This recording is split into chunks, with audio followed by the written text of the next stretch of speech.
Senhoras e senhores, agora assistiremos ao vídeo institucional da Prefeitura Municipal de Juquitiba.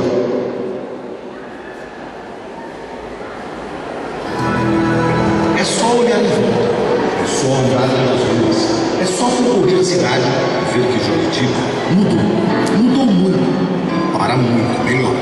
A dívida do município, que era de 27 milhões, diminuiu.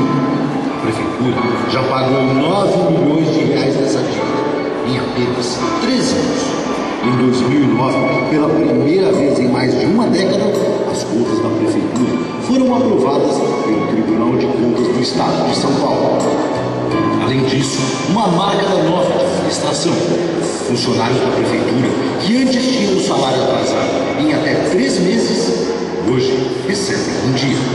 Pela primeira vez em quase 12 anos, você pode constatar o que a atual administração fez com o dinheiro público.